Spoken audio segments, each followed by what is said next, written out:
Guys, hello! Ito ang video tungkol sa pag-apply ng displacement properties sa matematika. Sa kahit anong sum, maaari mong ayusin ang mga sumasang-ayon sa iyong gusto.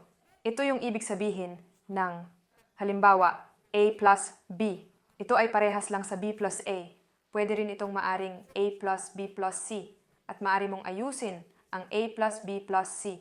Depende sa gusto mo. Halimbawa, C plus A plus B, C plus B plus, at parehas lang naman sa produktong. Ibig sabihin, kapag may pinaraming bagay, sa produkto maaari mong palitlitin ang mga salik depende sa gusto mo. Ibig sabihin, kahit may tatlong factor ka dito, pwede mo itong i-arrange. Halimbawa, ganito, o ilagay sa dulo, o ilagay sa gitna. Walang pagkakaiba, walang magbabago dito. Pero, paano kung meron tayong subtraction? Ibig sabihin, malinaw sa sum, malinaw sa multiplication, pero ano ang subtraction?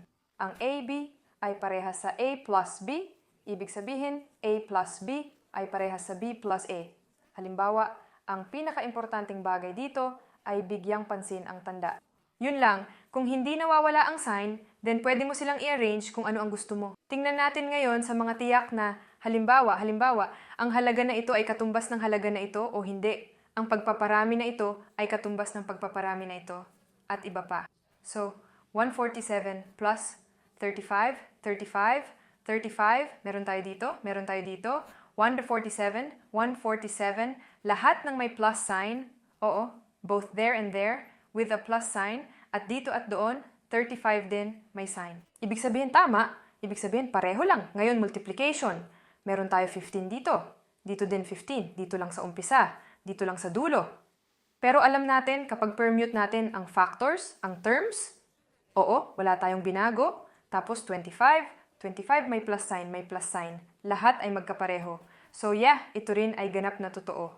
At ngayon, sa ikatlong halimbawa, may hinalo ako dito. Mag-ingat tayo, 1, 2, 1, 2, kung saan mayroon tayong 1, 2 sa panig na ito pantay. Dito ito ay may plus sign, plus, lahat ay maayos. Pagkatapos ay meron tayong 5, 7 na may plus sign, plus, mahusay, ito ay magkapareho. Dito ay meron tayong 2, 3, dito wala tayong 2, 3, at 3, 2. Parang pareho lang ang numbers. Pero, isa sa numerator, yung isa sa denominator. At ito naman ang kabaligtaran. Ano ang ibig sabihin nito? Nangangahulugan ito na hindi sila ang parehong bagay kung mayroon tayo, kung gayon, mayroong. Halimbawa, sa kasong ito, ang kabuuan na ito ng tatlong bahagi ay hindi katumbas nito amount, pero kung papalitan natin, instead of 3, 2, ang ilalagay natin 2, 3, then magkakaroon talaga tayo. Equally, nakikita ko. Ngayon, move on na tayo at maglaro ng kaunti sa mga negatibong numero. 5. Pagpaparami negatibo sa ngayon, lahat ay mahusay. 0.8. Kung ano ang sign positibong, ibig sabihin ng parehong sa ngayon. Ang lahat ay super. 1.15, 17, 1.15, 17. Positibong sign, kahanga-hanga.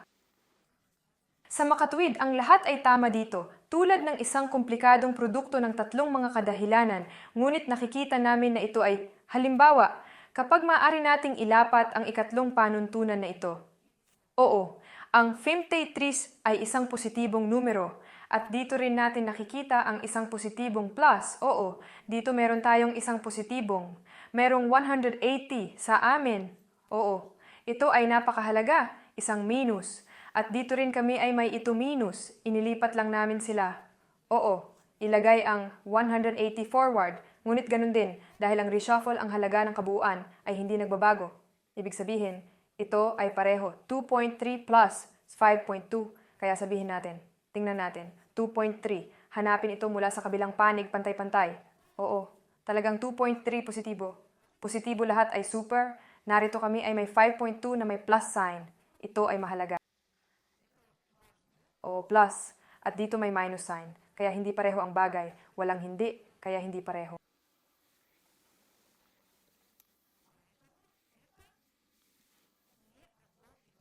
May dalawang halimbawa pa tayong natitira. Sabay nating lulutasin ang halimbawang ito sa mga komento. Ano ang catch dito? Magsulat ka, isipin mo kung ano ang catch dito. Una sa lahat, may mga swapped places sila. Dito sa amin may minus na kinuha sa brackets. At dito sa parenthesis, nabibilang ito sa 1-3, isulat sa comments, pareho ba o hindi? Bakit sa tingin mo? At ngayon ay lumipat tayo sa halimbawang ito, dito. Tulad ng isang mahabang linya, mayroon tayong pagpaparami, pagdaragdag, at muli pagpaparami. At dito ako nagbago ng isang bagay, dito kailangan mong malaman kung ano ang mga fraction. Tandaan mo, oo, na mayroon tayong isang fraction. Sabihin nating 1/2 ay maaaring kinakatawan, tulad nito. Oo, bilang isang ordinaryong bahagi. At mayroon ding isang decimal, 0.5 pareho lang. 1/2 at 0.5, oo, pareho lang sila. Kasi sa totoo lang, 1/2 pareho lang. Ang pinaka ay ang 5/10 bahagi. Oo, multiply namin ang numerator sa pamamagitan ng 5 at 2 din multiply sa 5. Makakakuha kami ng 5 dito. Dito 10, 5, 5. Tingnan natin, meron kaming 5, 5 dito. At dito din kami ay may 5.5. Oo, ito ay sa ganap na iba't ibang mga lugar. Pero pareho pa rin ang number. So then, ano ba ang meron tayo dito? Ang mga numero ay hindi pa umaabot sa mga fraction na nagbabago mula sa ordinaryong decimal, 41 integers. 741.7 na may plus sign. Oo, may plus sign. Tulad nito. Oo, 41.7. At ngayon, lumipat tayo sa mga fraction. 0.5, 1/2. Alam natin na pareho lang ito. Check sign, plus, plus, plus dito. Oo, at narito rin ang isang plus. Ano ito ay pinarami? 5.5. At dito rin, oo. Kaya, gawin natin ito tulad nito. Kaya narito ang tuldok na linya at dito pareho lang, 1 to 0.5. Dito sa atin ang rule na ito. Ito ay nilalaro. Ibig sabihin ito ay gumagana. Ngunit kailangan nating maging maingat at tama. Convert ang isang ordinaryong fraction sa isang decimal o decimal to ordinary. At ang 1/4 ay pareho sa 0.25 na 25%. Oo, ganito ang nasusulat, ganap na tama. Oo, hatiin ang lahat sa pamamagitan ng 25. Hatiin ang numerator para sa 25 hanggat magkakaroon ng isa, 100, 25, 4, 1 tosh 4. Ito ay pareho din ang parehong, ibig sabihin, 1 tosh 4, 0.25. Ito ay magkapareho sa isang plus sign na may isang plus sign, kaya lahat ay tama dito. Lahat ay masaya. Bye-bye.